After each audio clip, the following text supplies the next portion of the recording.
Mayor, magandang araw po at kumusta po pala Mayor ang inyong pagpupulong with Santa Maria Mayor Cindy Carolino kaugnay po dun sa territorial dispute na planong itatayo na arko ng Infanta.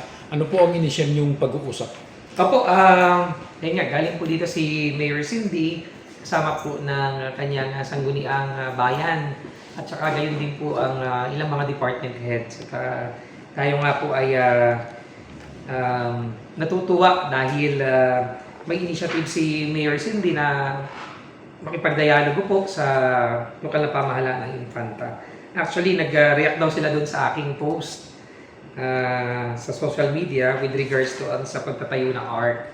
Pero diniwanag ko rin sa kanila na I wouldn't make any movements without considering din naman yung mga legal implications po nito. At laging dapat ay isang-ayon tayo sa tinadhana ng batas. At gayon din po kung ano ang dapat talaga na lugar na pagtayuan. So far, okay po naman at we are expecting naman na magiging maayos po ang lahat. Very collaborative din po ang local government unit ng Santa Maria and we are very thankful na pareho po kami ng wavelength o yung kagustuhan mangyari na ma-resolve po ng maayos ito sa upuan ng dalawang technical working group. Gusto ko din inama yung real na dahil sinabi ko na rin po sa LGU ng Santa Maria kanina na may mga initiatives na po tayong ginawa tulad po ng pakikipag-ugnayan sa DAR kay Secretary Conrad Estrella at gayon din po sa DNR para jointly magkaroon po sila ng site validation with regards sa tamang sukat. Magkakaiba po kasi ng batayan. Doon sa kadastro ng Infanta, iba po yung mapa, doon naman sa kanilang pinagbabatayang proclamation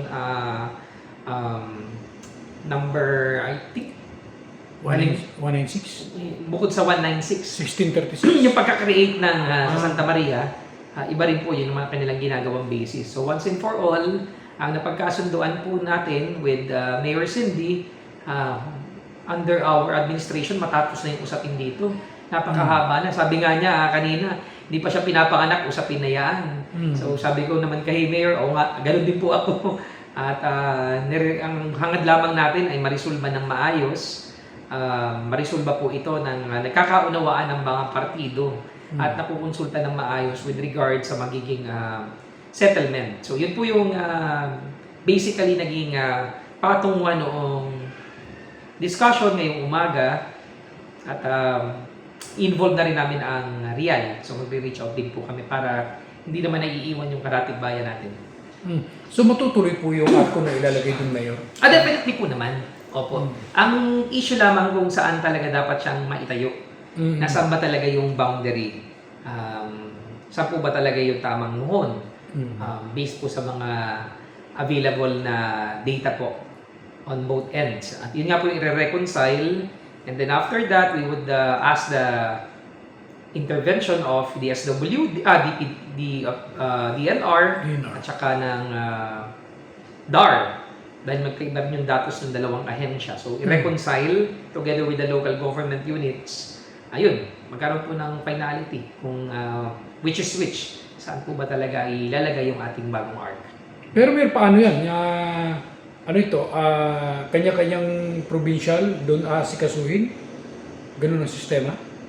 Kasi Dadaan din po yan ng sangguniang panlalawigan, definitely. So, we would be also involving the assistance of the provincial government of both sides, Laguna and Quezon Province. So, once everything is settled, nalaman po talaga natin yung mga yung talagang hangganan ng bawat territorial jurisdiction,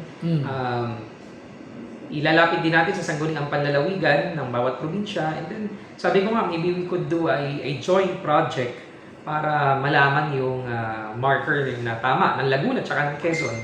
So, pwedeng yung ARC nga natin would also be funded by both local government units. So, yun po yung mga aaralin natin once na masettle po natin yung mga disputes. sakali po Mayor na siyempre magkaroon ng linaw dito yung boundary na ito, yung po bang mga establishment doon na hindi siya registered dito sa Infanta, maobliga na sila na magpa-register dito sa Infanta?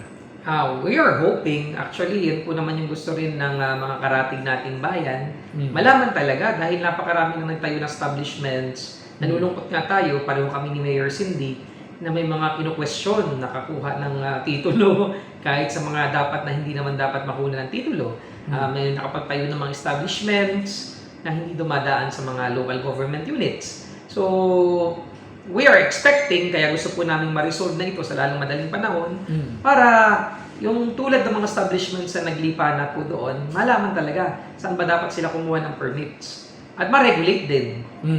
Let's say for example, ito ang problema. May nangyari halimbawa, hindi maganda, wag naman sana, tawag dalangin, na may isang restaurant na nagpakain at medyo nagkaroon ng adverse effect.